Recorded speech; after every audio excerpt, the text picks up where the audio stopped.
Mapagpalang araw po mga kapatid. Iniaanyayahan ko po ang bawat isa na tumayo para sa ating panalangin. Let us bow our heads and feel the presence of the Lord. Makapangyarihang Diyos Ama, Ikaw, tinataas namin ang iyong pangalan, pinapupurihan at pinasasalamatan ka namin, Panginoon. Salamat, Panginoon, sa araw na ito na dinala mo kami sa iyong bahay-sambahan, Panginoon. Salamat at ginabayan mo ang bawat isa sa amin na makarating dito sa iyong bahay-sambahan. Gayon din, Panginoon, pinapanalangin namin ang aming mga kapatid na wala pa rito, Panginoon, na katulad namin na igabayan mo sila at ingatan, Panginoon, upang makasama namin sa pagsamba, Panginoon. Gayon din, Panginoon, bigyan mo po ng wisdom, Panginoon, at karunungan, Panginoon, ang speaker sa araw na ito, Panginoon, upang higit namin at lubusan namin maunawaan, Panginoon, ang iyong bawat salita, Panginoon. Panginoon, kayo din ang mamuna, Panginoon, sa music ministry, Panginoon. Patuloy mo silang bigyan ng talento, Panginoon, na para sa ikalulugod mo, Panginoon. Gayon din, Panginoon, gabayan mo ang mga ushers, Panginoon. Patuloy mo silang ingatan, Panginoon, sa araw-araw, Panginoon. Panginoon, ipinapanalangin din namin, Panginoon, ang mga volunteer teachers, Panginoon, sa children ministry, Panginoon. Patuloy mo silang bigyan ng katalinuhan, Panginoon, upang maibahagi nila ang iyong salita sa mga bata, Panginoon. Panginoon, pinapanalangin din namin ang mga kamag-anak namin, mga kaibigan namin, ang mga kapatiran, Panginoon, na wala sa lugar na ito, na nasa malayong lugar, Panginoon. Gabayan niyo po sila, Panginoon, sa araw-araw, Panginoon, katulad ng paggabay mo sa amin, Panginoon. Gayon din, Panginoon, pinapanalangin namin ang mga kapatid namin, Panginoon, na may mabigat na dalahin, Panginoon. Kipuin mo ang bawat puso nila, Panginoon. At ipadama mo sa kanila, Panginoon, na walang imposible sa iyo, Panginoon. Panginoon, pinupuri ka namin at pinasasalamatan. We worship you, Lord. We adore you, Lord. We honor you, Panginoon. Ang lahat ng aming dalangin, Panginoon, ay pinapasayo namin. Ikaw ang sentro ng aming buhay, Panginoon. In Jesus, Lord, in Jesus' name, we pray. Amen.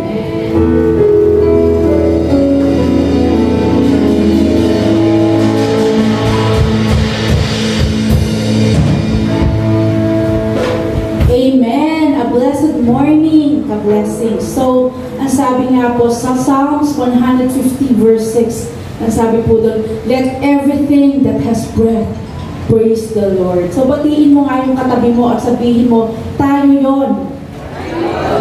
Sa kabilang side ko po, sabihin nyo, tayo yon. Amen. And sabi rin po sa Isaiah 43 verse 7, that we are created to give Him glory. At yun po yung gagawin natin sa oras na ito. Bibigyan po natin siya ng taos-pusong papuri at pasasalamat. Amen? Thank you, Lord. Thank you, Jesus. Hallelujah. You deserve our praises. Thank you, Lord.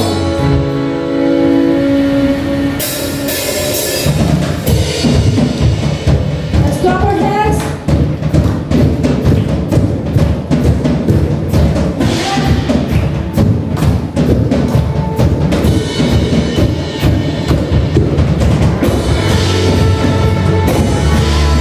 Lord.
covenant of old, and your love is enduring through the winter rain and beyond the horizon. We persevere today. Faithful you have been, and faithful you will be. You pledge yourself to me.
beautiful, and you are full of majesty.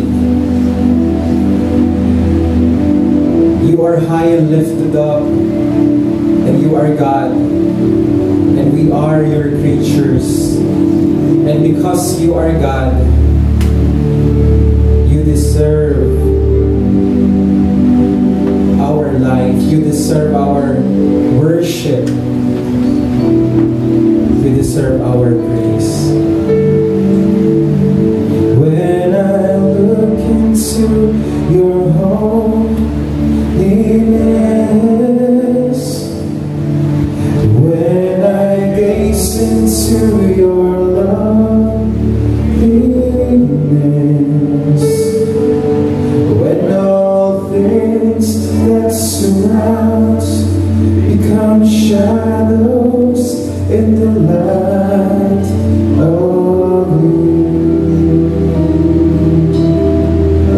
When I look into your holiness, when I look into your holiness, when I gaze into your loveliness, when all things that surrounds become shadows in the light of you. Let me sing. I worship. I worship you.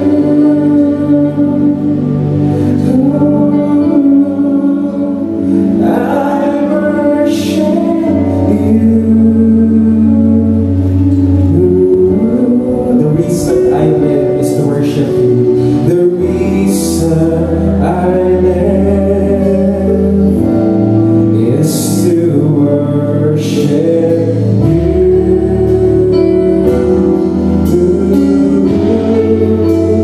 I worship you.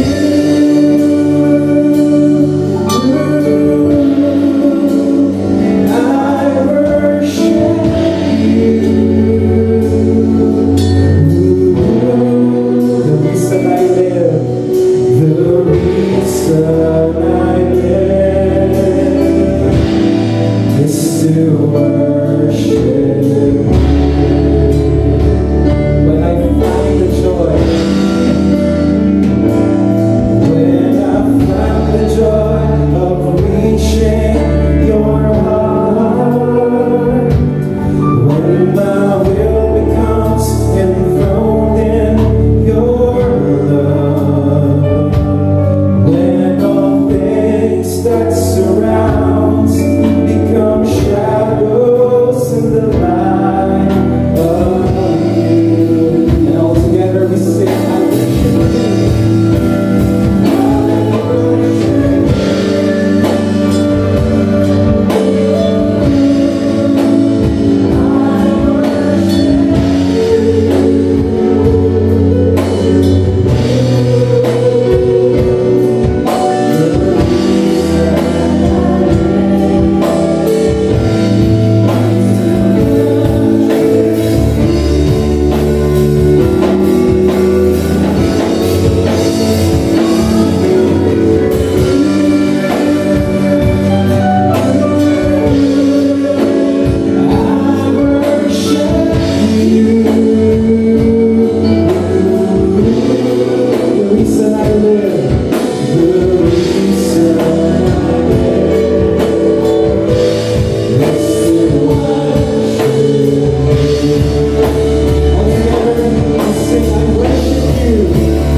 The reason I live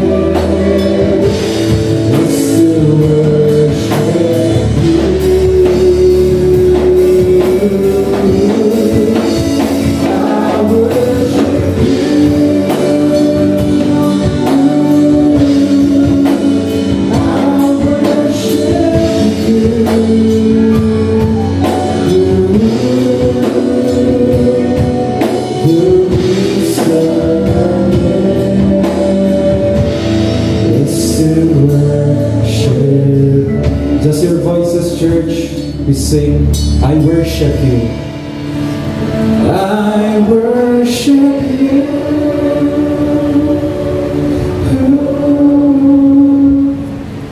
I worship you.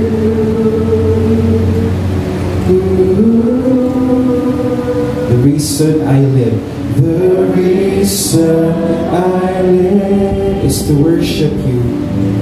Is to worship you.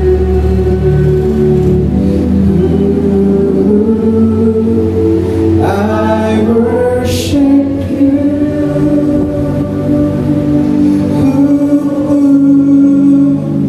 I worship you.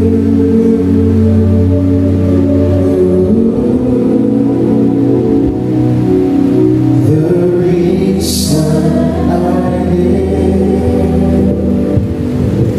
is to worship you. Come on, put your hands together for our King, for our Lord. Come on, lift Him up in this place. Lift Him up, lift Him up.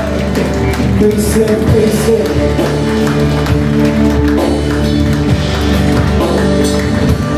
Be glorified, Lord. Be glorified, Jesus. In your name we pray. Amen. Amen. Thank you, Jesus. Praise the Lord. Itaas po natin ang ating mga kanang kamay at sabay-sabay po nating sabihin, ang salita ng Diyos nagliligtas. Ang salita ng Diyos nagpapagaling ng sakit at karamdaman. Ang salita ng Diyos nag-aayos ng buhay. Ang salita ng Diyos nagbibigay ng pag-asa. At ang salita ng Diyos nagpapala. Sabay-sabay po nating sabihin, today I receive the blessings in the Word. Ulitin po natin, today I receive the blessings in the Word. In Jesus' name, Amen and Amen. Hallelujah. Manatili po tayo nakatayo. Ang ating pong babasahin ngayong umaga ay ating pong kinuha sa aklat ng unang Pedro, Kabanata 2, talata 13 hanggang 17. Ganito po ang sinasabi ng salita ng Diyos, ang kanyang mga salitang walang kamalian, perpekto, at kapakipakinabang sa ating mga buhay. Sabi po sa verse 13 and 14, alang-alang sa Panginoon, magpasakop kayo sa lahat ng tagapamahala ng bayan, maging sa emperador na may pinakamataas na kapangyarihan o sa mga gobernador na isinugo ng Diyos para magparusa sa mga gumagawa ng masama at magparangal sa mga gumagawa ng mabuti. Verse 15, sapagkat ito ang kalooban ng Diyos, na sa pamamagitan ng mabubuti ninyong gawa ay walang masabi ang mga mangmang na walang alam sa katotohanan. Verse 16, malaya nga kayo, pero hindi ito nangangahulugang malaya na kayong gumawa ng masama, kundi mabuhay kayo bilang mga alipin ng Diyos. Panghuling talata, verse 17, igalang nyo ang lahat ng tao at mahalin nyo ang mga kapatid nyo kay Kristo. Mamuhay kayong may takot sa Diyos at igalang ninyo ang emperador. Tayo pong lahat ay magsitungo at tayo ay mananalangin. Aming Amang Banal, inaamin po namin sa harapan po ng inyong kadakilaan na kami pong lahat ay mga nagkasala. Inaamin po namin na hindi po namin kayo naparangalan sa aming mga puso, sa aming mga isip, sa aming mga nasabi, at sa aming mga nagawa. Nagpapakumbaba po kami. Inihahayag po ang aming mga kasalanan. Kami po ay nagpapasalamat ngayong umaga sapagkat tapat ka sa iyong mga salita na sa aming paghahayag ng aming mga pagkakasalay gagawad mo naman ang kumpletong kapatawaran at lilinisin mo kami sa lahat ng aming mga pagkakasala. Salamat po sa dugo ng Panginoong Hesus na nabubo sa krus ng Kalbaryo upang kami linisin sa lahat po ng aming mga pagkakasala. Sa umagang ito, nakakatayo po kami sa inyong harapan na banal, malinis, alang-alang sa ginawa ni Kristo sa krus. Ngayong umaga, kami po'y nakatitiyak na kasama namin ng iyong Espiritu na magtuturo at magbibigay po ng liwanag sa aming isip sa pamagitan po ng mensahe na inyong ibibigay. Wala po kaming magagawa kung wala ka. Wala po kaming kayang ibigay sa bawat isang narito. Subalit, sa pamagitan po ng assistance ng iyong Spirit, ng iyong Spirito, Panginoon, alam po namin na may aral kaming matatanggap. Panginoon, tanging boses mo lang po ang marinig, hindi ang boses ng tao. Ang mensahe mo lang ang maitaas ngayong umaga at hindi ang kaisipan namin. We honor your word, Lord, and we want to listen to your word. Ito po ang aming dalangin sa pangalan ni Jesus. Lahat po tayo ay magsabi ng Amen and Amen. Palakpakan natin minsan pa ang ating Panginoon. At bago po tayo maupo, ay kamayan po natin ang ating mga katabi sa kaliwa, sa kanan. Batiin po natin sila ng Happy Lord's Day. At sabihin mo sa Kanya, nagpapasalamat ako kay Lord na narito ka. Amen. Pwede na po kayong maupo, brothers and sisters. Medyo may kainitan po ngayong umaga, pero alam ko na sa kabila po ng init, ang ating pong mga puso ay talagang masasabi kong uhaw sa mga salita ng Panginoon. Amen? Handa na ba kayong makinig sa words of God? If you are ready, shout Amen! Amen! Ngayon pong umaga, ipagpapatuloy natin ang ating pag-aaral sa aklat po ng unang Pedro.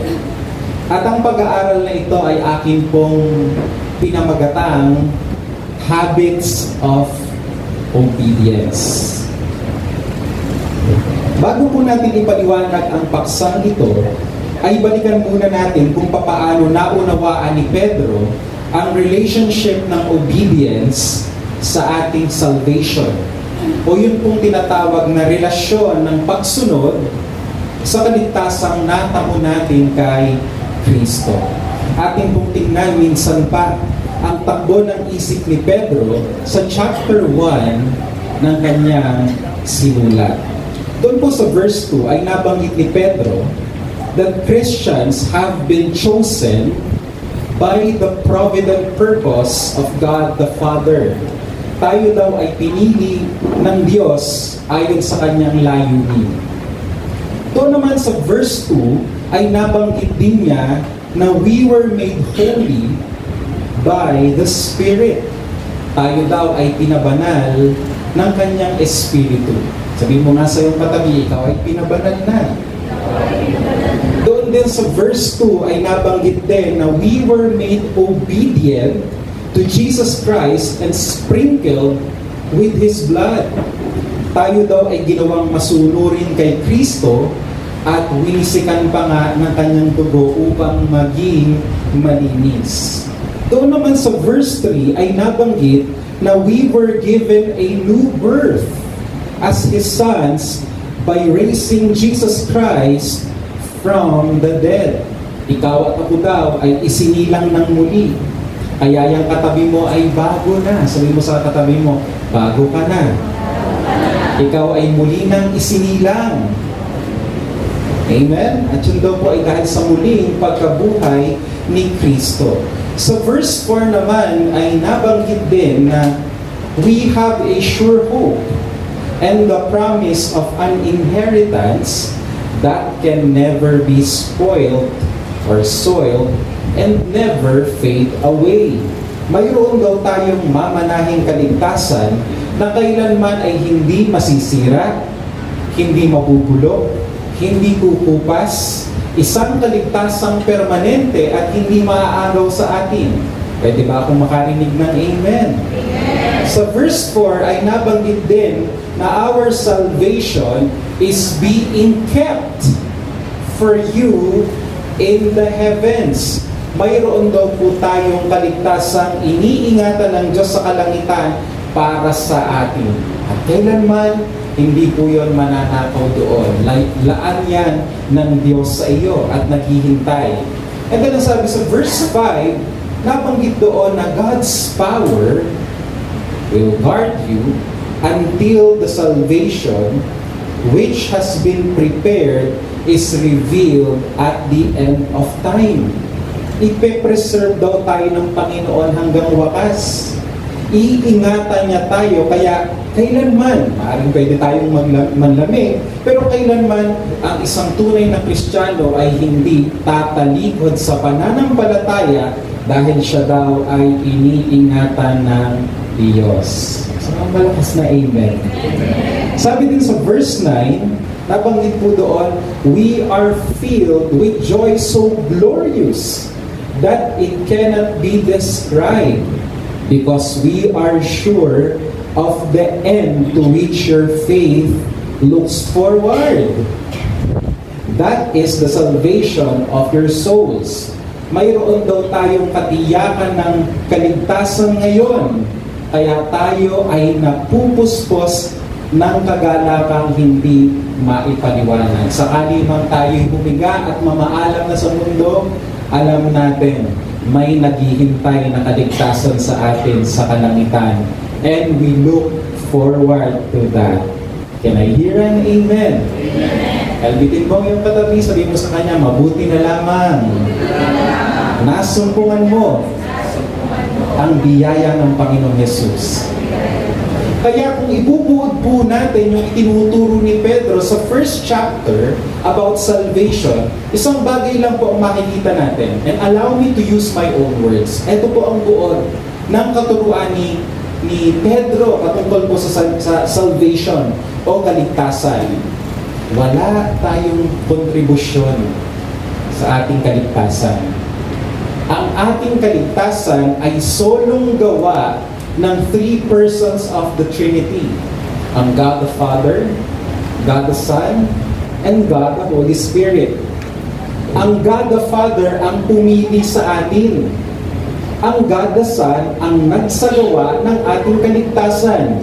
At ang God the Holy Spirit ang naglapat sa atin ngayon ng kaligtasan ito. Wala tayong part doon, wala tayong ambag, wala kang part, wala kang contribution.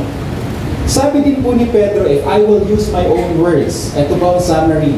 We were chosen, made holy, made obedient, cleansed by His blood, and given a new life.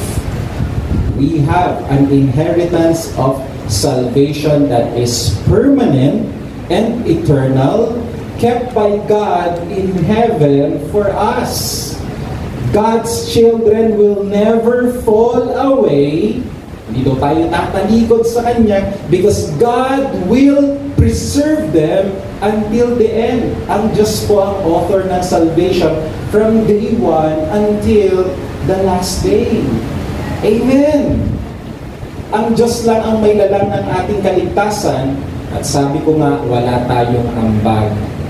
Maging yun pong pananalig natin para matanggap ang kaligtasang ito ay bigay din sa atin ng Diyos.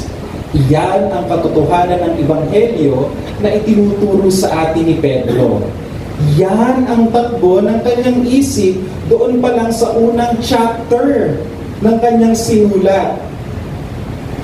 Ngayon, ang tanong ay ganito, dahil baligtas na tayo, it's the end na?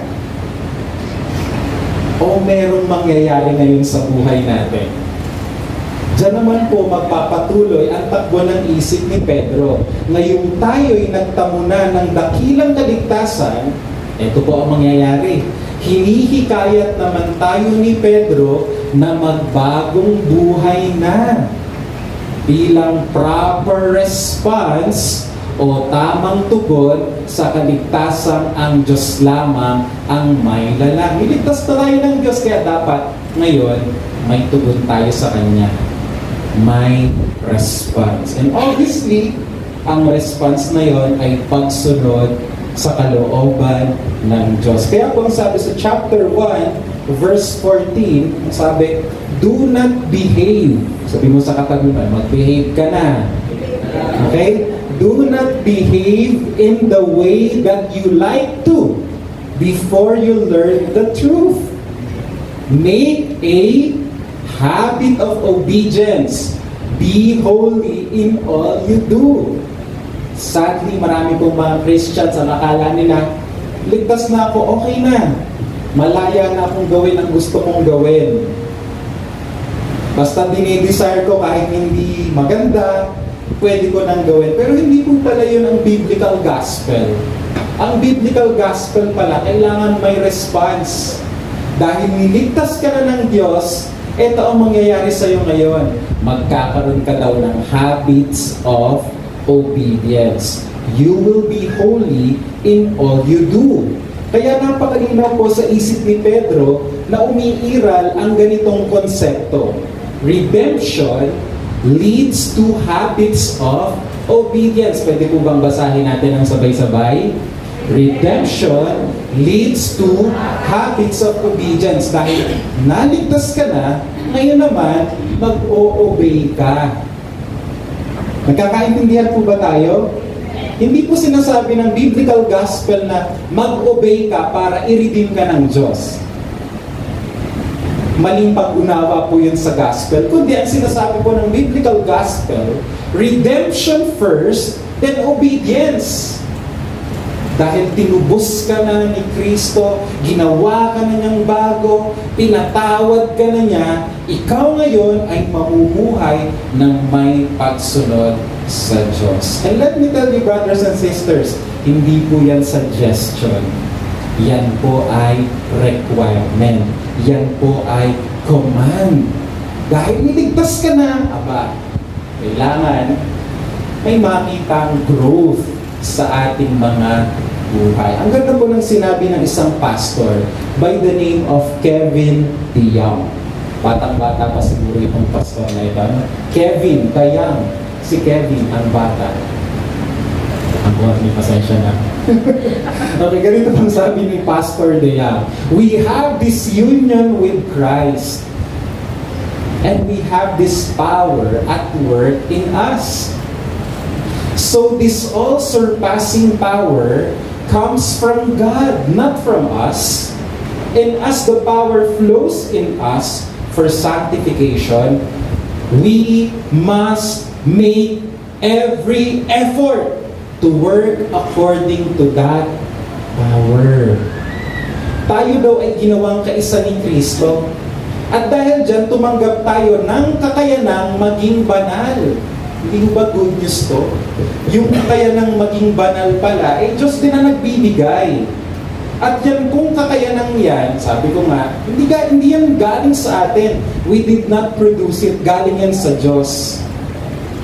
At yung kakayanang yan na maging banal ay dumadaloy sa atin ngayon upang tayo ay makapamuhay ng banal. Kaya anong gagawin natin kung nasa atin na yung power to be holy? Ano po ang gagawin natin? Mag-e-effort tayo na makapamuhay ng banal sa pamamagitan ng kakayanang ito na tinanggap natin. Tapitin mong yung katabi, sabi mo sa kanya, God is at work in you. Amen? May ginagawa ang Diyos sa ating buhay. Ang part natin makipag-cooperate ngayon sa ginagawa niya. Binless na tayo ng kakayanang makagawa ng tama. Gagamitin natin ngayon yung kakayanan yon para makapamuhay ng banal. Kaya ano sabi ni DeYoung, make every effort. Mag-effort tayo na sumunod dun sa kakayanan na maging banal. Pwede ba akong makarinig ng amen? Amen. Yung itinuturo ni Pedro na redemption first before obedience ay inhalin tulad po ni Pastor DeYoung dito sa Exodus story. Ayan. Naalala niyo pa ba yung storyang yan? Na kung saan ang mga Israelita inalipin sa Ehipto, nabihag sila doon, napulok sila sa Ehipto, pero anong ginawa ng Diyos? Niligtas sila ng Diyos, inalis sila sa Ehipto, dinala sila sa mas magandang kalagayan. Tingnan po natin kung anong sinabi ni De Jong about the Exodus story. Think of the Exodus as a proper analogy. That God came and delivered Israelites from Egypt that they might worship, and then He gave them the 10 commandments that they might obey. So, the Exodus story is not God saying, work hard, here's 10 commandments. I want to see some real good effort to get the 10 commandments down, and then I will come and save you from Egypt.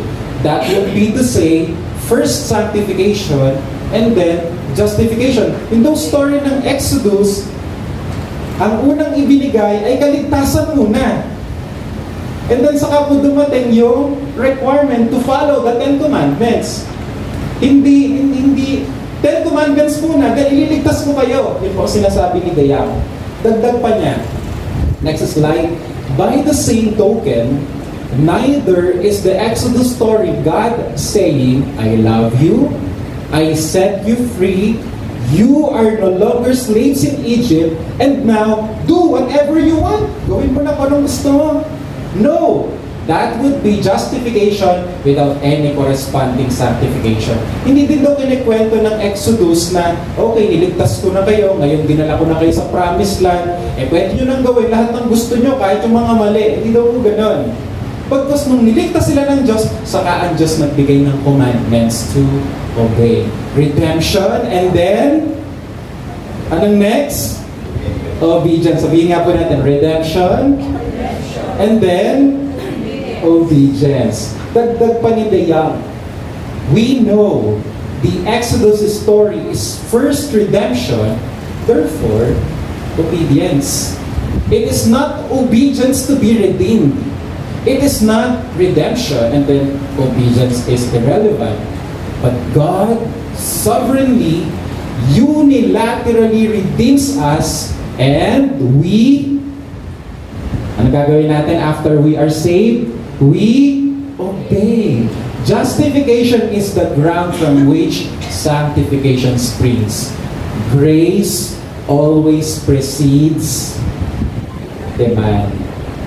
I hope at this point po ay naitatama yung maling pag-unawa natin sa kaligtasan, ano po, or sa biyaya ng Diyos, na ay ako ay under grace, kaya gagawin ko na lang yung gusto kong gawin, wala nang pagsunod sa 10 commandments. That is not the biblical gospel.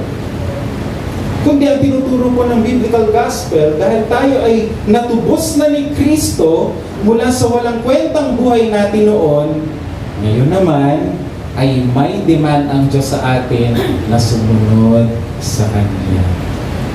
Albitin mo ulit yung katabi, sabihin mo sa Kanya, ang buhay mo ay hindi na sa'yo. Kay Lord na yan. Amen. Inalis ka na ng Diyos sa dating buhay. Kaya ngayon, mabubuhay ka sa panibagong paghakbang. Kaya po sa aklat ng unang Pedro, after maipaliwanag ang kaligtasan ng malinaw, nagbigay naman si Pedro ng mga instructions na dapat sundin ng mga mananampalataya upang makapamuhay tayo ng naiiba sa mga taong nasa kabulukan pa ng mundo.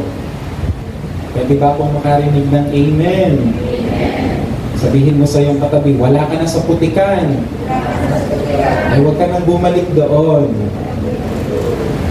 Naitakas na tayo ng Diyos sa kabulukan, kaya hindi na tayo mabubuhay sa saan? Kabulukan ng mundo.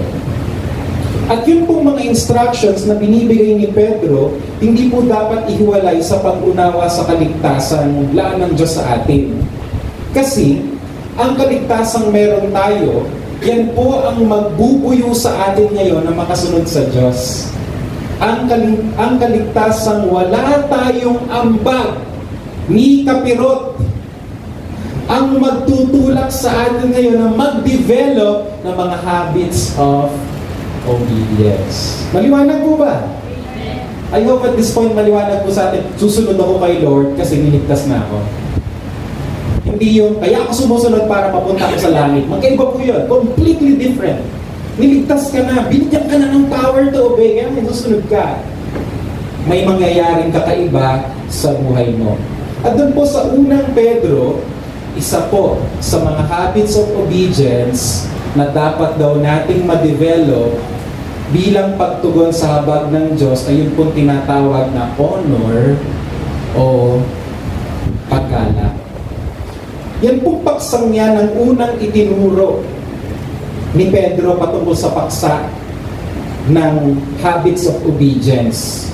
At dyan po sa pagpapaliwanag niya ng honor o paggalang, itinuro niya na yan daw honor ay isang bagay na inilalaan natin sa mga taong namamahala sa ating bansa. Okay? Sabi po ni Pedro sa chapter 2, verse 13 to 14, tingnan niyo po, dito nagbigay siya ng practical instruction kung paano po natin maisasabuhay ang kabanalang nasa atin na. Sabi niya, alang-alang sa Panginoon, magpasakop kayo sa lahat ng tagapamahala ng bayan, maging sa emperador. Biblical naman pala, pastor, kaya ako'y bili ng emperador. Hindi po yun ang tinutukoy, of course. At tinutukoy po ay leaders of the government. Basahin ko ulit. Alang-alang sa Panginoon, magpasakop kayo sa lahat ng tagapamahala ng bayan. Maging sa emperador na may pinakamataas na kapangyarihan o sa mga gobernador na isinugo ng Diyos para magparusa sa mga gumagawa ng masama at magparangal sa mga gumagawa ng mabuti. Dito po itinuturo ni Pedro na dapat tayong magpasakop sa lahat ng namamahala sa ating bayan. Mula daw sa emperador hanggang sa mga gobernador. Of course, sa panahon po natin, hindi na ginagamit yung salitang emperador. Pero ginagamit natin yung salitang Pangulo o Presidente. So sinasabi ng Bible, igalang ninyo lahat ng government officials mula Presidente pababa hanggang barangay officials. May mga politiko dito matutubahan, no? Pero sandali lang, papaliwanag muna natin. Okay? So sa unang basa po ng mga verses na ito, iisipin mong kinokontra ni Pedro ang kanyang sarili. Kasi kung tataas ka sa verse 9, ganito po ang kanyang sinabi. Sabi ni Pedro sa verse 9, ngunit kayo'y mga taong pinili, mga maharlikang pari, at mga taong sakop ng Diyos. Pinili kayo ng Diyos na maging Kanya upang ipahayag nyo ang kahanga-hanga niyang mga gawa. Siya ang tumawag sa inyo mula sa kadiliman tungo sa kahanga-hanga niyang kaliwanagan. Dito po sa verse na to, sinasabi ni Pedro, hindi na tayo kabahagi ng mundong ito. At tayo daw ngayon ay sakop na ng Diyos. Okay? Sakop na tayo ng Diyos. Pero bakit sa verse na binasa natin kanina, sinasabi niya na magpasakop naman tayo sa mga government officials? Hindi ba parang sinasalungat ni Pedro yung kanyang sarili? Kasi dito sa verse na to, sabi niya, sakop ka na ng Diyos. Then, pagdating doon sa verse na binasa natin kanina, sabi, magpasakop tayo sa mga namamahala sa atin. So, ang tanong, paano po natin ito i-reconcile? Unang-una, dapat po nating makita na ang Diyos din ang nagtatag ng pamahalaan at ang mga namumuno sa atin ay mga ministro din ng Diyos. Maliwanag po ba yun? Kaya ang sabi sa verse 14 ay ganito, ang mga gobernador na, anong sabi? Isinugo ng Diyos para magparusa sa mga gumagawa ng masama at magparangal sa mga gumagawa ng mabuti. Ang mga gobernador daw ay mga sugo ng Diyos. Sila daw ay naatasan ng Diyos na magparusa ng masama at magparangal naman sa taong gumagawa ng mabuti. Maliwanag po ba? So kung bakit pala sila naluklok, ang Diyos ang nagluklok sa kanila. At yung power nila galing din sa Diyos. At sila daw ay mga sugo ng Diyos. Kaya ngayon, anong response natin dyan? Tayo ngayon ay magpapasakop sa kanila. Hindi po natin pwedeng sabihin, ako tagalangit ako. Hindi na ako magbabayad ng buwis. Ngayong April 15, check! Hindi ako magpa-file ng ITR. Makamundo ang pagbabayad ng buwis. Hindi po yan ang tinuturo ng Bible. At hindi din po natin pwedeng sabihin na, bakit naman ako susunod sa speed limit? I am no longer under the law. I am under grace. Mali po pala yung ganong pangangatuwiran. Dito po sinasabi ng Bible, dahil tayo ay iniligtas na ng Diyos, nire-require niya tayo na sumunod sa batas ng ating bayan. Amen!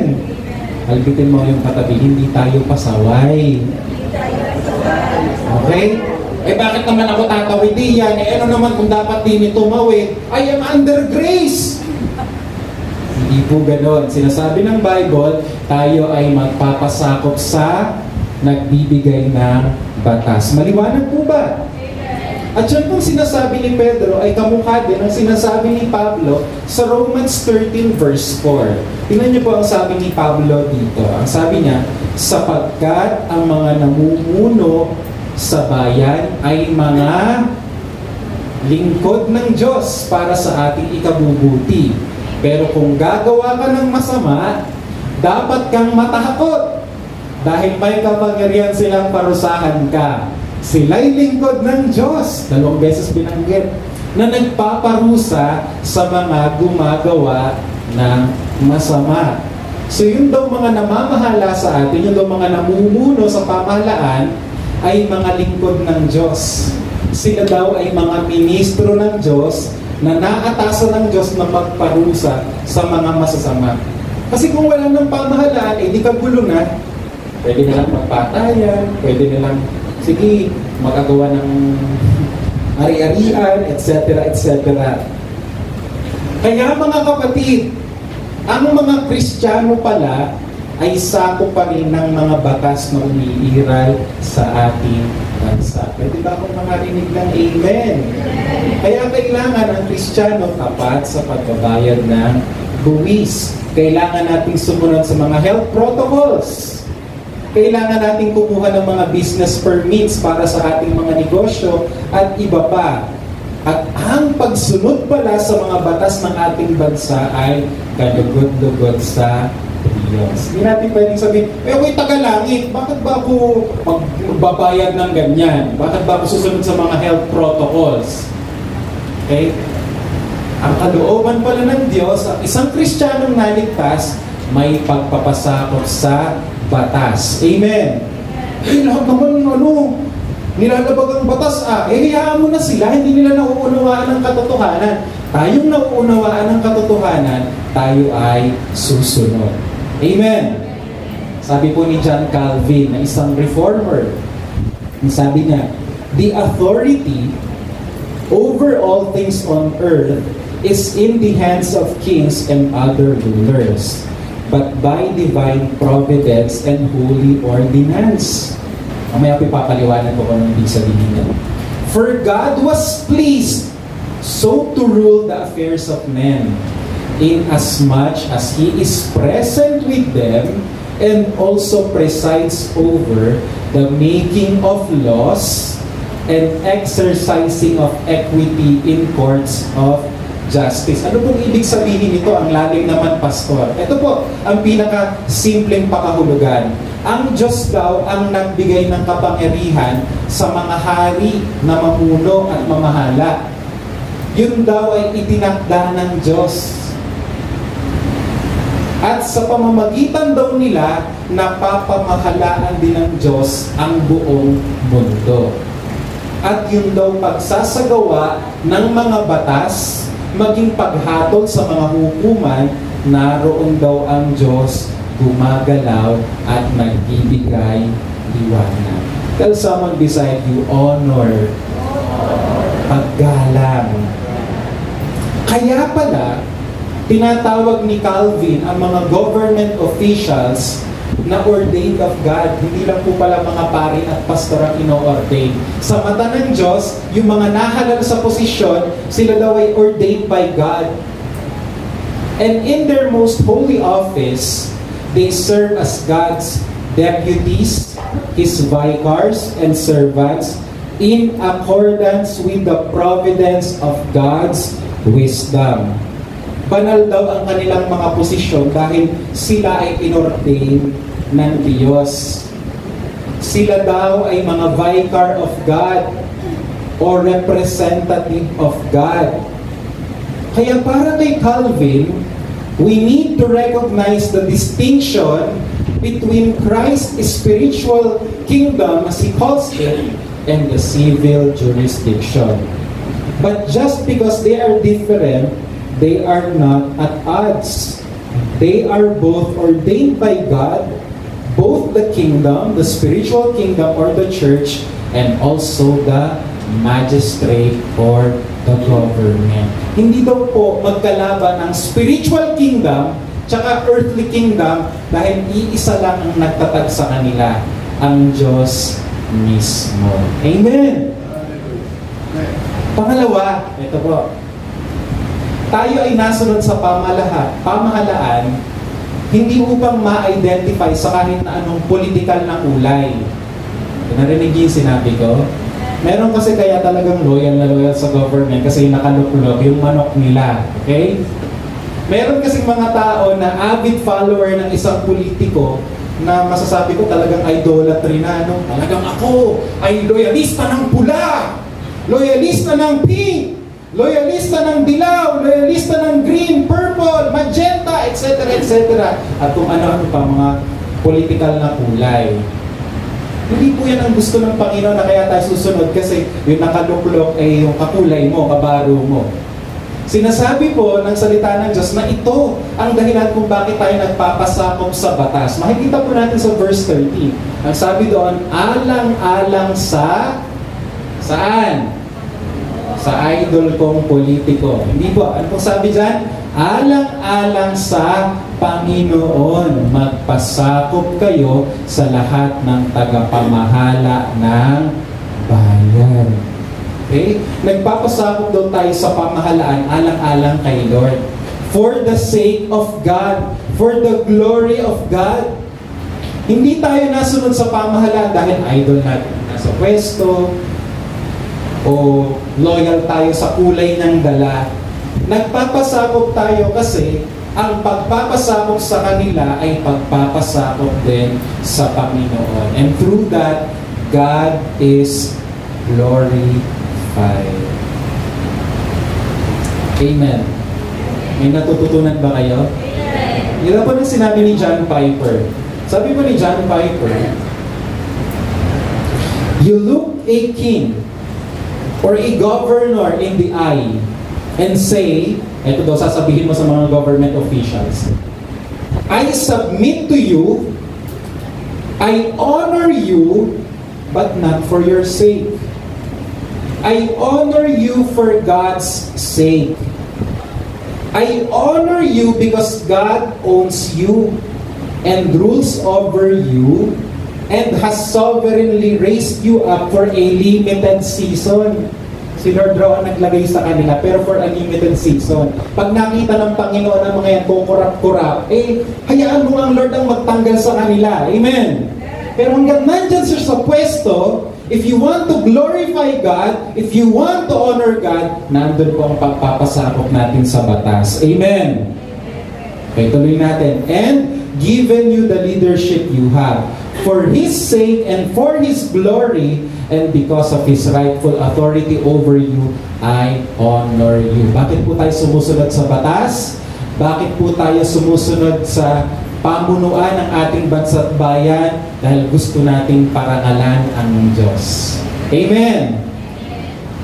So ayun, tayo daw ay nagpapasakop kasi si Lord ang motivation natin. Nagpapasakop tayo sa kanila, hindi dahil takot tayo sa kanila. Nagpapasakop tayo sa kanila dahil may takot tayo sa Diyos na nagbigay sa kanila ng limitadong kapangyarihan and for a limited season. Sabi nga ni Calvin, pag ginusto ng Diyos na palitan na sila, aba, makapalitan talaga sila. Amen. Alam ko dito sa bansang Pilipinas, marami tayo minsan reklamo sa mga namumuno. Ano ba naman yan? Ba't ganito ang patakaran? Bakit ganito? Ganyan. Lantaran ng korupsyon. Alam niyo ba nung sinulat to ni Pedro, mas corrupt ang Roman Empire. In fact, pinapatay nila ang mga Kristiyano. Pinapakain sa leon. Pero anong sabi ni Pedro? Huwag kayo magrebelde. Kahit na pinagpapapatay kayo, kahit na pinapakain kayo sa leon, magpasako pa rin kayo para makita nila na iba ang mga Kristiyano. Amen? Hindi sinabi ni Pedro, total naman, pinapatay tayo ng pamahalang ito, magnakaw na tayo. Total naman, pinapatay tayo ng pamahalang ito, huwag na tayo sumunod sa batas. Hindi po. Hinikayat pa niya ang mga Kristiyano, kahit na ang kurap-kurap ng Roman government, ng Roman Empire, pasakop tayo sa mga batas. Magbigay pa rin kayo ng buwis. Kasi si Lord naman ang magpapala sa inyo. Amen? Sabihin mo sa katabi mo, hindi tayo taga rito. Maaring yung mga taga rito ay talagang masasabi nating may pag-aakla sa batas, may pagre-rebelde sa batas. Pero tayo na mga tagalangit, inaasahan tayo ng Panginoon. Tayo yung pinakauna sa pagtupad ng mga rules and regulations ng ating bansa. Amen? Nakita mo na nga, nakasulat doon, bawal umihi, talagang doon pa aagos. Why not? I am under grace. Nakita mo na nga na bawal doon magkalat. City ordinance, wala akong pake. Tapo ng Jollibee na McDo na pinagkainan. No. Gustong makita ng Panginoon na iba ang mga Kristiyano. Can I hear an amen? Masunurin ba tayo? Okay, kaya pala ang sabi ni Pedro sa verse 15 ay ganito. Sapagkat ito ang kalooban ng Diyos, kalooban daw ng Diyos ang tayo nasunod sa batas. May paggalak sa pamunuan. Sapagkat ito ang kalooban ng Diyos na sa pamamagitan ng mabubuti ninyong gawa. Basahin natin sabay-sabay. 1, 2, 3. Sapagkat ito ang kalooban ng Diyos na sa pamamagitan ng mabubuti ninyong gawa ay walang masabi ang mga mangmang na walang alam sa katotohanan. Wow! Kalooban daw ng Diyos na tayo sumunod sa batas. Nang sa ganoon ay hindi tayo paratangan ng kung ano-ano ng mga taong hindi alam ang katotohanan patungkol sa Diyos. Kasi kung tayong mga Kristiyano hindi susunod sa batas at sa mga namumuno, sasabihin ng mga taong hindi pa naniniwala sa Diyos ganito, paano kami maniniwala sa inyong mga Kristiyano? Mas mababait pa kami sa inyo. Mga pasaway kayo. Hindi nga kayo nasunod sa batas trapiko. Kitang-kita ko yung member ninyo nag-U-turn doon. Bawal niyang mag-U-turn doon. Kitang-kita ko ang member ninyo kung saan bawal mag-park, doon nagpa-park, nandadaya ng buwis. Kitang-kita ko ang member ninyo, illegal ang mga pinagagawa na memeke ng mga dokumento. Ouch! Basahin nga po. Pakisabi sa katabi, ouch. Alam niyo, ito po hindi para lang sa inyo, para sa akin din, para sa ating lahat. Basahin po natin ulit verse 15, 1, 2, 3. Sapagkat ito ang kalooban ng Diyos na sa pamamagitan ng mabubuti ninyong gawa ay walang masabi ang mga mangmang na walang alam sa katotohanan. Kaya yun pong pagsunod sa batas ay bahagi din ng evangelism. Kasi sa pamamagitan ng ating tapat na pamumuhay, mapapapurihan ng lahat ang Kristiyanong pananampalataya at ang ating Diyos. Basta Kristiyano, number 1 yan sa pagsunod. Amen! Wala nang nag-amen. Amen! Sabi sa verse 16, tingnan niya, verse 16, malaya nga kayo. Dahil ano bang ginawa ni Caleb? Nag-U-turn ka kami. Magsisi ka na, ha? Ligtas na tayo, kaya tayo. Ay, mabait yun siguro. Si Rockbird. Biro lang. Verse 16, basahin po natin. Malaya nga kayo. Pero hindi ito nangangahulugang malaya na kayong gumawa ng masama o ng illegal. Kundi mamuhay kayo bilang mga alipin ng Diyos. Kaya mali po yung kaisipan na wala na ako sa ilalim ng kautusan, pinatawad na ako, kaya pwede ko nang gawin lahat ng gusto kong gawin kahit illegal. Sinasabi dyan na yes, pinalaya na tayo, pero hindi nangangahulugang gagawa na tayo ng masama, gagawa na tayo ng illegal. Ang totoong malaya pala ay yung nauunawaan mo na ikaw ngayon ay sakop na ng Diyos.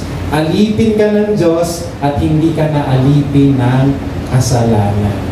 Ano naman ngayon kung lahat hindi sumusunod? At least nakikita sa atin yung kaibahan. Ano naman kung lahat pinepeke yung dokumentong yon? Huwag na tayong gagaya, iba kasi tayo. Amen?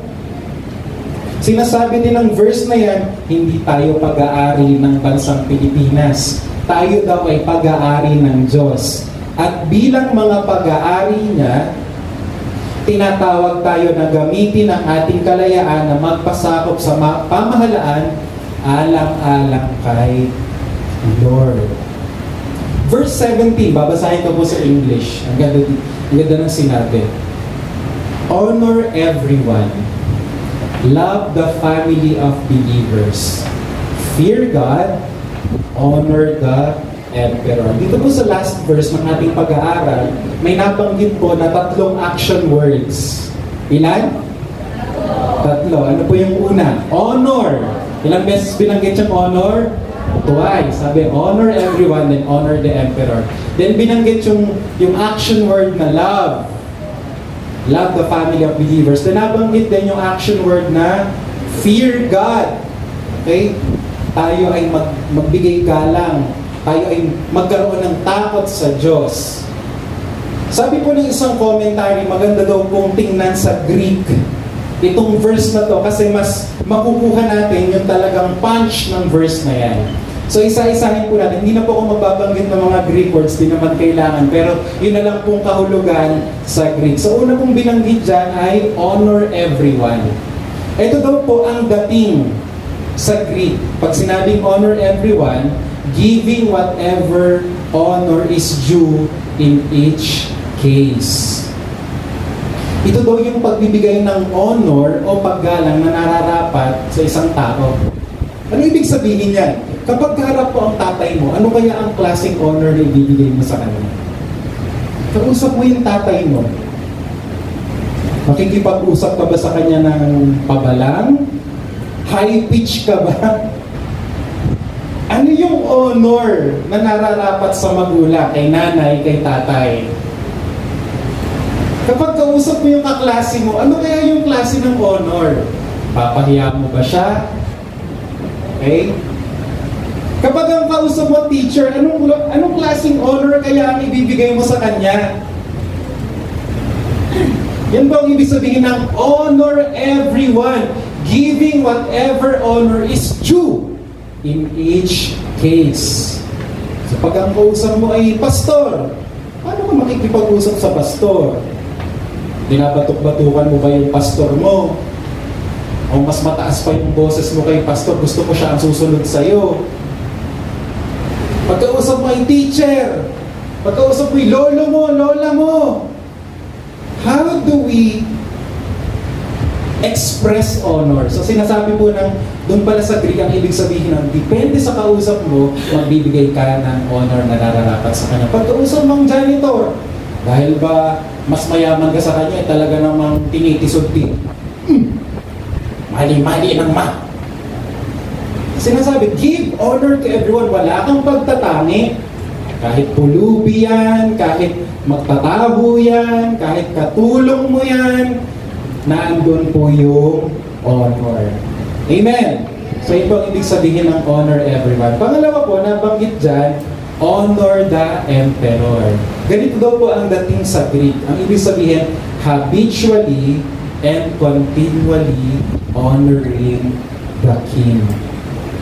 In our case, our government leaders. Sabi ni Calvin, kahit daw anong korap pa ng isang government, mas iibigin pa daw iyon ng Diyos kesa walang pamahalaan, kasi pag walang pamahalaan, magkakaroon daw ng anarchy or chaos. Ibig sabihin, magkakaroon ng kaguluhan.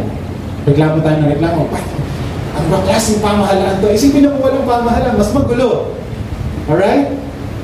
Kaya dapat, habitually and continually, we honor people in government positions. I know, at this point, maraming questions, ano? Mamaya sasagutin natin yan. Paano, Pastor, kung talagang lantarang korap? Mamaya sasagutin natin yan. Hang muna natin. Pero itong general rule, obey, respect, honor. Okay? Binanggit din po, love the family of believers. Nang ibig sabihin daw sa Greek, habitually loving with special and congenial affection besides general love to all men. Mas sweet daw tayo sa kapatiran kumpara sa ibang tao. Kung minamahal natin yung mga hindi Kristiyano, mas lalo nating dapat minamahal ang kapwa natin kapatiran. Ang sabi dyan, congenial. Pag sinabing congenial, mahinahon ka sa kanila, may paggalang ka sa kanila, hindi ka arugante sa kanila, hindi ka mapagmataas sa kanila. So love the family of believers. Ligtas ka na, ito ngayon ang gagawin mo. Nabanggit din, fear God. Nang ibig sabihin, the king is to be honored, but God alone in the highest sense, feared. Yes, iginagalang natin ang mga nanunungkulan. Pero, etong pero, ang loyalty at ang takot natin ay wala sa kanila, kundi sa Diyos lamang. Amen!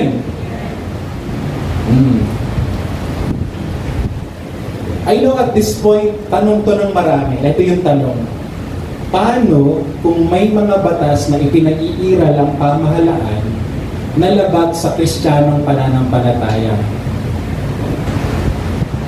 Susunod ba tayo? Medyo sa bansa natin hindi ito malaking issue. Ano? Kasi sa totoo lang sa bansang Pilipinas, kahit may corruption, yung mga batas natin, somehow ay maayos naman. Pero talagang sa ibang bansa, may mga batas po na talagang labag sa pananampalatayang Kristiyano. May mga bansa na bawal ang Christianity, bawal mag-preach. Paano yun? Sabi ng Bible, preach. Paano kung may mga batas na ipinag-iiral ang pamahalaan na labag sa Kristiyanong pananampalataya? Susunod ba tayo? Paano dun sa bansang Africa noong 1994, may panawagan ng government na i-genocide, patayin yung isang tribo. Susunod ka ba? May mga ganyan po kasing tanong.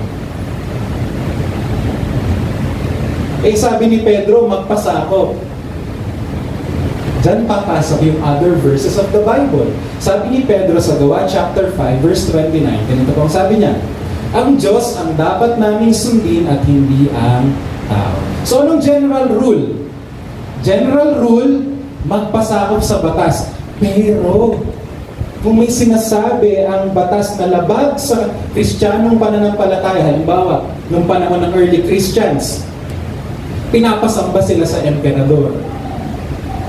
Pinapayuko sila sa mga tao para sambahin. Kristiyano ka, ang Panginoon mo ay si Kristo. Sasambangin mo ba ang emperador nung araw? Siyempre hindi.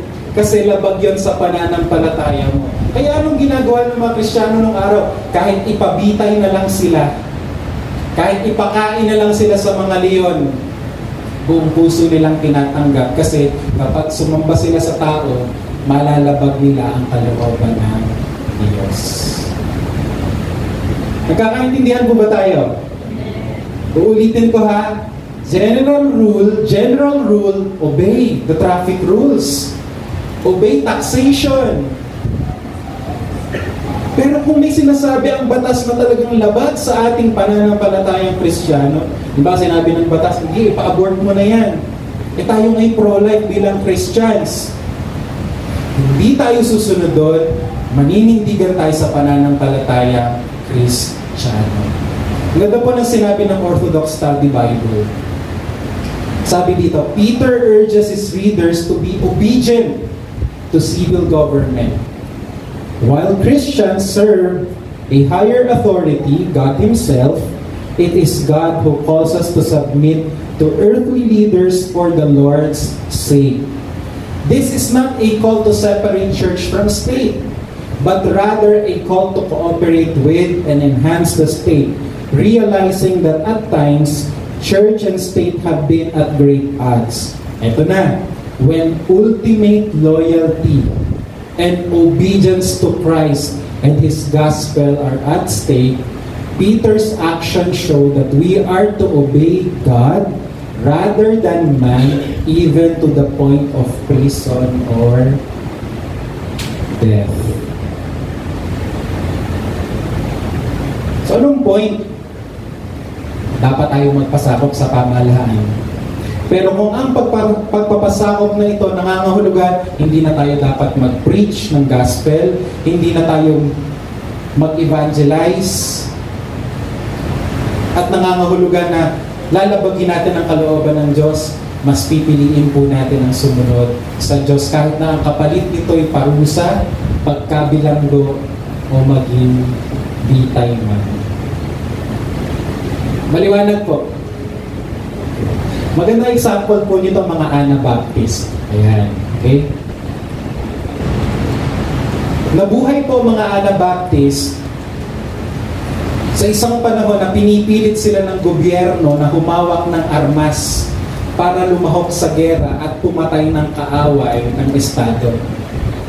Eh sila bilang mga Anabaptist, naniniwala sila ang Kristiyano hindi pumapatay. Kasi di ba nga sabi ng Ten Commandments, thou shall not kill. So anong ginawa ng mga Anabaptist? Pinapupunta sila sa gera. Yung ginawa nila, pumunta pa rin sila sa war zone. Nandun pa rin sila. Pero hindi sila humawak ng armas. Wala lang, nandun lang sila. Nandun sila sa gera dahil required. Pero minsan hindi sila humawak ng baril, ng espada, para pumatay ng kapwa dahil naniniwala sila na ang Kristiyano ay hindi dapat pumapatay. Maliwanag. Nakakalungkot po kasi sa iba't ibang bansa, ang church ang nag-a-adjust sa culture. Sinabi ng Lord, ang dapat lang ikasal ay ganito. Pero dahil ito na ang uso, may mga churches sa ibang bansa, inakasal lang hindi dapat ikasal. When that day comes in the Philippines, maninindigan po tayo sa katotohanan. Amen. So honor the government, honor the president, honor the officials. Bilang pagtatapos po, ito ang bilin ni Pablo kay Timoteo on how to relate with government officers. Sabi niya sa ikalawang Timoteo chapter 2, 2-3, ipanalangin nyo ang mga hari at mga may kapangyarihan para makapamuhay tayo ng tahimik at mapayapa na may kabanalan at tamang pag-uugali. Mabuti ito at nakalulugod sa Diyos na ating tagapagligtas. Hindi man natin sila mabago ng agad-agaran, ipanalangin natin sila na mabago. Ang part natin, sumunod sa kung ano ang legal, sumunod sa kung ano ang nasa batas, sapagkat yan ay kalugod-lugod sa ating Panginoon. Amen. Praise God. To God be all the glory. Manalangin po tayong lahat. Panginoon, salamat po sa inyong word. Salamat sapagkat natututunan namin ang nais mo, ang kalooban mo according to your word, according to the scripture. Panginoon, patawad kung may mga araw sa buhay namin na mas umiiral yung kalooban namin, yung will namin, yung gusto namin. Patawad, Lord, sa mga araw na nakaligtaan namin, kami nga pala ay ligtas na. Inalis mo na sa bulok na sistema ng mundong ito, kaya lalakad kami sa panibagong buhay. Lord, we just want to glorify you because you are the creator of the world and our loyalty belongs to you. Maluwalhati po kayo sa aming isip, sa aming galaw, at maging sa aming pagsunod sa kung anumang pamantayan ng aming bayan, sapagkat itong iyong nais. Thank you, God. Thank you for saving us. Thank you for calling us out of darkness and into your light, O God. Thank you, Jesus. We honor you. We praise you. In Jesus' name, Amen. Amen. Ay, pinada ako sa Holy Communion. Tawagin natin si Pastor Nestor.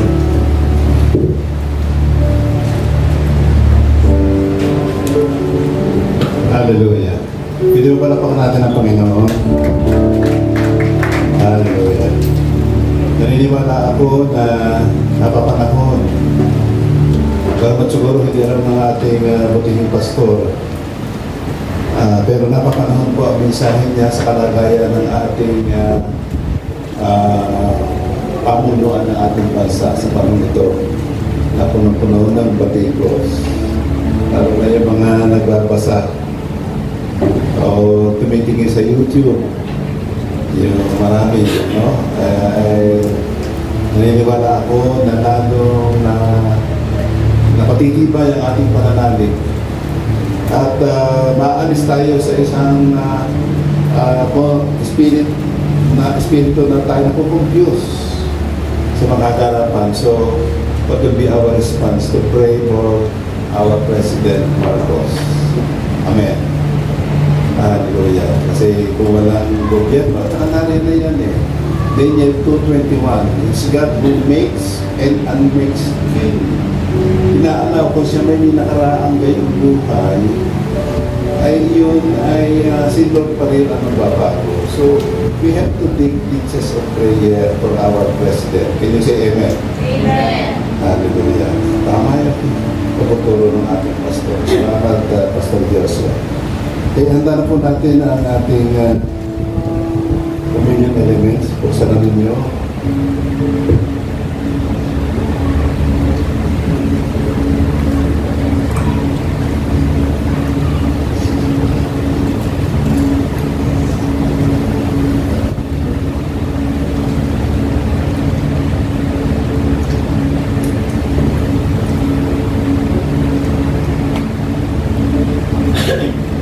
Isasapit po ang ganitong pagkakataon sa celebration ng Habag ay naalaala ko yung ganap na pag-ibig ng Diyos sa ating lahat. Tayo ay pinabanal niya. At tayong lahat ay nagkasala. At hindi tayo karapat-dapat. Hindi tayo karapat-dapat sa presensya ng Diyos. Pero here we are the presence of God. Why? Inako ng ating Panginoon, ang hapag ng Panginoon ay pagbabalik tanaw sa tinapos na gawa ng ating Panginoon sa Kristo ng 2,000 taong nakalilipas, na kung saan naganap po ang bagong kasunduan. Ang kasunduan ay hindi tulad noong unang panahon na ang tao ay nakapagkasundo sa Diyos. Ngayon, si Jesus Christ, God Himself, in the person of Christ, made a covenant. Made a covenant with the God the Father, na siya ang tumako ng kasalanan, hindi dugo ng ayon. Tinako niya and forever. Kaya po tayo bilang Kristiyano, nais natin parati tayo, we pursue holiness, even in the natural. Tayo po sa paningin ng Diyos, ng ating Ama sa langit, ay taklay na natin ang kabanalan dahil sa tayong binili na napakahalaga dugo ng ating Panginoon sa Kristo, ang kanyang itinagbayan, ang kanyang sakripisyo at kamatayan sa krus. Kaya naman, thanks be to God, na tayo ay binibigyan ng Espiritu na sa kanyang pagkakataon tayo ay magkaroon ng kababaan loob na lumapit sa Diyos, humingi ng tawad sa ating mga pagkakamali. Yung hindi mo minahal ang iyong kapitbahay, ang hindi mo minahal ang iyong kapatid, nagkakasama ka sa iyong kapatid, at nababayulit mo ang commandments ni Lord na love even your enemies. Pray for them and do not persecute them. Can you say Amen? So here we are, Lord, sa sandali ito. Nais ko po, katulad na nasabi ko ng isang libro, tayo po ay magbigay kahit 2 minuto na we allow the Holy Spirit to search from our within. No? Yung ating kalooban, meron ba tayong hindi napatawad? Meron ba tayong na magawang mali? Kasi ang kasalanan po ay pwedeng hindi mo ginawa. Yung tinatawag mong commission, sila commission, ginawa mo. Ang isa naman ay commission, yung mga mabuting bagay na hindi mo ginawa. Dahil sa naging self-righteous ka, wala kang pakialam sa mundo. Now we have may pakialam sa mundo because we are the light of the world. Sabi ng Matthew 5:14, liwanag ang bawat isa sa atin ng daigdig. Kaya tayo pagkapala para sa kanila. Let's pray for a moment. Hallelujah.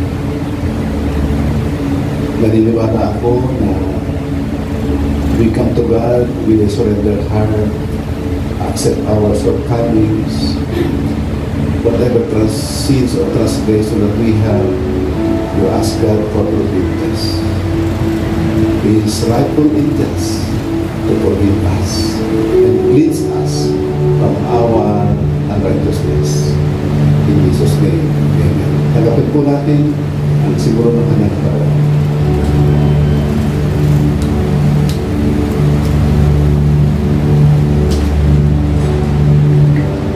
Tanggapin rin po natin ang inumin na kinsiguro ng kanyang katawan. In Jesus' name, amen. God bless you.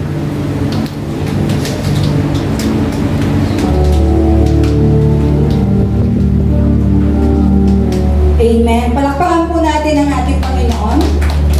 Parang nalulog naman. Laksan po natin yung palakpak natin, no? Kasi tayo ay mga tumanggap na ng kaligtasan mula sa ating Panginoon. Sabihin nga po muna natin sabay-sabay, ligtas na ako. Dahil kay Kristo. Ako ay susunod sa Kanya. Ito ang aking tugon. Okay, sabay-sabay po natin ilagay yung ating mga kamay sa ating dibdib, no? Sabihin po natin yung ating pagpapasya sa bilang na 3. 1, 2, 3. Kami ay nagpasya. Kami ay nagpasyang magmahalan bilang magkakapatid. Ang isa ay para sa lahat, ang lahat ay para sa isa. Ang lakas ng isa ay lakas ng lahat. Ang kahinaan ng isa ay kahinaan ng lahat. Kami ay nagpasyang magtulungan sa hirap at ginhawa. Ang bawat isa ay hugutan namin ng lakas. Kami ay nagpasyang sama-samang lumago bilang mga anak ng Diyos. Sa pangalan ni Jesus, Amen. So, makakaupo na po ang lahat. Yan, thank you, Lord. So, pwede po bang tignan nyo nga yung kanan nyo? Tumingin nga po kayo sa kanan nyo. Kilala nyo po ba yung katabi nyo? Tingin po kayo sa inyong kaliwa. Kilala nyo po ba yan? Tignan nyo po sa likod. Kakilala nyo po ba yan? Okay, titigan po natin mabuti, no? Baka mamaya meron kayong katabi dyan na maaari matagal nyo nang hindi nakita. Tapos ngayon nandito siya. No? Pakibati naman po. Para yatang di na tayo nagbabatian. Parang pagsimba natin upo. Listen, gano'n, nangyayari. So, napakahalaga po talaga, no? Kasi sabi nga dun sa ating inaral, mahalin natin at irespeto natin yung ating mga kapwa mananampalataya. Amen. So, meron po tayong bagong kasama. Thank you, Lord. Purihin ng Diyos. Nawa po nandiyan pa sila. No? So, mangyari lamang po na tumayo. So, meron po tayong bisita na pastor. Sila po ay mga taga Amadeo Cavite, no? Sabi po dito, ating pong bisita, please naman po tayo po kayo. Excited po lahat kami na makilala kayo.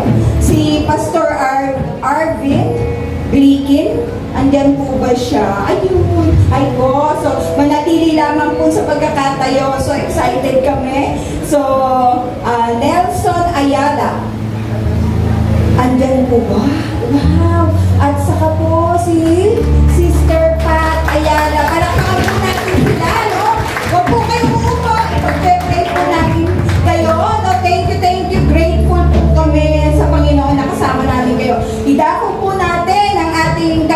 ating mga kapatid. So yung mga kapatid po natin na malalapit sa kanila, pwede po ba kamay-kamayan nyo na sila, no? So napakasarap na malaman na talagang may unity with Christ, no? Sige, tayo po ay magbigkas ng mga pagpapala sa ating mga kapatid. Yes, Lord, hallelujah. Purihin ka o dakilang Diyos. Tunay na kay buti mo, Ama. Salamat, Panginoon, na idinako mo po ang aming mga kapatid sa lugar na ito. Tunay nga po, Panginoon, alam po namin, Panginoon, na patuloy niyo silang ginagamit para sa iyong ministeryo. At naniniwala kami, Panginoon, tunay at tapat ka sa iyong mga pangako na tunay na narinig namin sa oras na ito sa sulat ni Apostol Pablo. Tunay nga po na mayroong mga pagpapala sa mga anak mo na naglilingkod at nananampalataya sa iyo. Kaya, Panginoon, sa iyo namin itinatagubilin ang aming mga kapatid na ito. Hindi lamang namin sa oras na ito na sila makasama, kundi sa mga susunod pa. Pagpalain mo sila at gabayan, Panginoon. Sa pangalan ni Jesus, Amen. So, palangpakan po natin. Makakaupo na po ating mga kapatid. Thank you po. Welcome po talaga kayo sa aming gawain ngayong oras na ito. So, dako po tayo para po sa ating mga announcement. So, meron po tayong Sunday School for Kids. So, yung mga anak po natin na ages 3 to 11 years old, encourage natin na join sila para po lalo silang lumalim sa mga gawain patungkol po sa ating Panginoon. Next po. So, every Tuesdays, from 5:30 p.m. onwards, meron po kaming covenant at ito po ay may mga pag-aaral. At ang pag-aaral po namin ngayon ay the 5 solas. So marami po tayong matututunan. Kapag tayo po ay umattend nito, lalo po tayong titibay at lalo din lalalim yung kaalaman natin patungkol sa ating mga ginagawa patungkol sa Panginoon. Next po. So ang ating pong Sunday worship services ay may morning at mayroon ding evening. So sa morning, 9 a.m. So pag ano naman po yung mga busy dahil may work sa morning, pwede naman sila sa evening. So 7 o'clock po yung start noon. So encourage po natin sila na magpatuloy sa pagsamba sa Panginoon every Sunday. Next po. So meron tayong home prayer meeting. No, pwede itong actual, physical, kung may mga pumupunta po mga worker. At sabi nga, pwede na rin na kahit kayo na lang na inyong pamilya. Kasi meron po tayong guide sa ating FB o sa Facebook kung saan magaganap natin tayo bawat isang pamilya na magkaroon tayo ng simbahay, no? At patuloy na lalong bawat isa sa pamilya ay lumalim sa Panginoon. Next po. So, praise and worship team is in need of instrumentalists, keyboardist, bassist, lead guitarist, and drummer. If interested, kung interesado po, makipag-coordinate lang po kayo sa mga workers at saka dun sa ating mga ushers.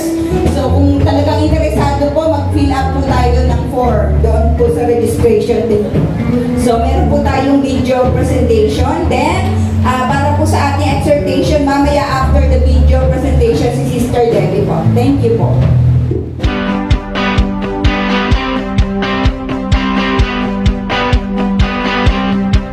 We will plant our roots in Christ.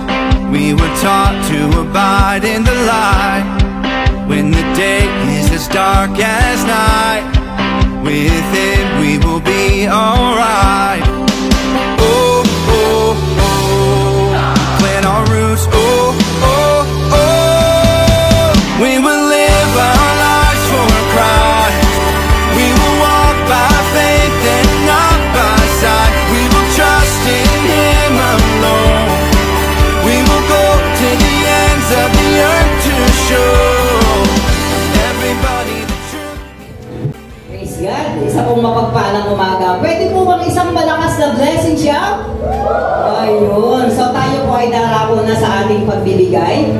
Sabi nga po, sa pamamagitan ng ating pagbibigay, mapaparangalan natin ang ating Liberador. Walang iba kundi ang ating Panginoon. Amen?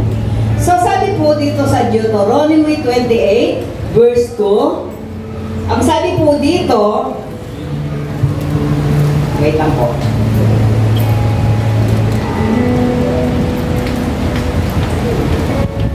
Sabi po dito sa Deuteronomy 28 verse 2, all this blessing will come upon you and accompany you if you obey the Lord your God.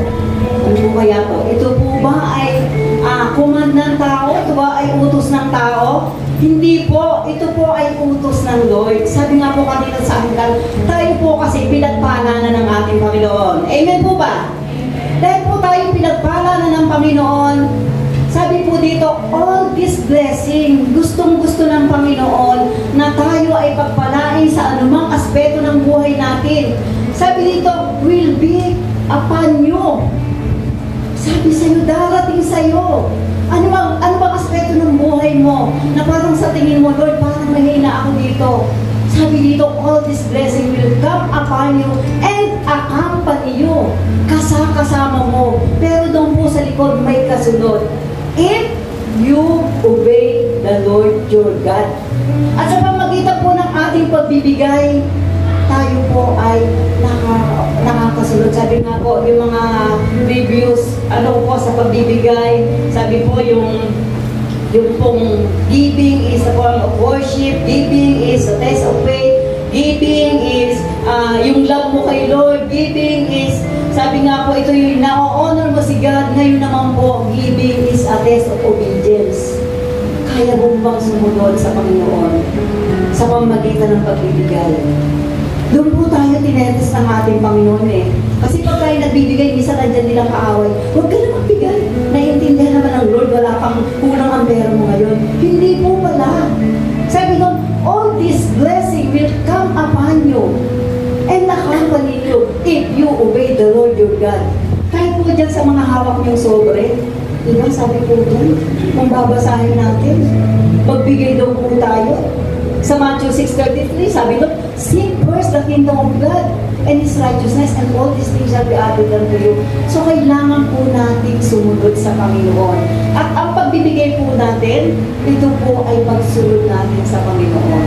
At sabi nga po, all this blessing will come upon you. Kayang-kayang ibigay ng Lord yung mga pangailangan natin. Anong aspeto ng buhay natin sa palagay mo ay parang lumihin na ako dito. Kayang puluan ng Diyos yan. Pero kapatid, sabi nga, obey. Obedience. Attest of obedience. Amen? At naandun po yung kagalakan natin habang tayo magbibigay sa Panginoon. Hawakan po natin ang ating mga kaloob at tayo po ay lumupo at bumibig. Hallelujah. Thank you, Jesus. Thank you, Lord. Panginoon, salamat ngayong umaga. Salamat, Panginoon, sa napakagandang mensahe na dinig namin, Panginoon. At ito pong aming pagbibigay, Panginoon, nais ka po namin parangalan, hindi lang parangalan. Nais ka po namin, Panginoon, na sundin. Lord, tulungan niyo po kami, O God, na patuloy na makasunod sa iyo, lalo na, Panginoon, sa aspeto ng pagbibigay. Salamat, Panginoon, dahil ang basbas mo ay ginawad mo na sa bawat salabing malilikom. Binabasbasan mo ito upang ito'y patuloy na magamit, Panginoon, sa pagpapalawak ng iyong gawain. Salamat, Panginoon, patuloy mo, O Diyos, na kinakalinga yung mga may business, Panginoon, no protection at Panginoon. Lord, we worship you, we praise you, Panginoon, sa pamagitan ng aspeto ng pagbibigay nito. At muli po, binabalik namin sa iyo ang lahat ng papuri, lahat ng pasasalamat sa pangalan ni Jesus. Amen and amen.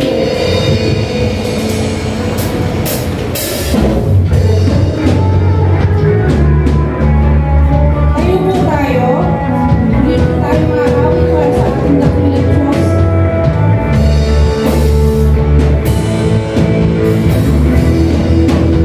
I'll praise in the valley, praise on the mountain.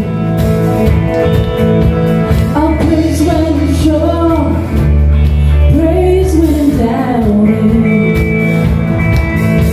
I'll praise when I'm numbered, praise when surrounded. 'Cause praise is the water my enemies drown.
pong worship team na ginamit ng Lord.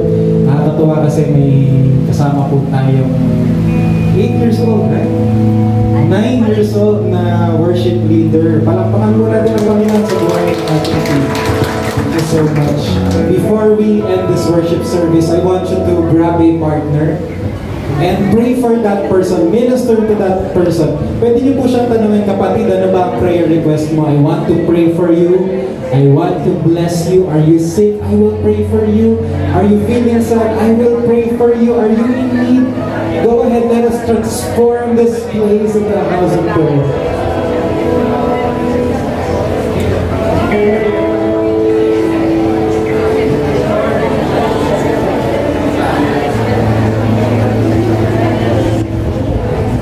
Go ahead and pray. Just grab a partner. Bless that person. Release the graces of God through prayer. Thank you, Jesus. Thank you, Lord.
Salamat, Lord.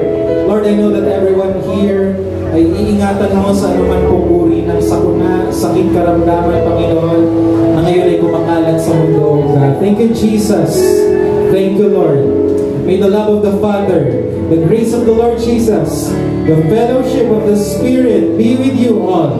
In Jesus' name, amen and amen. See you next Sunday and God bless you.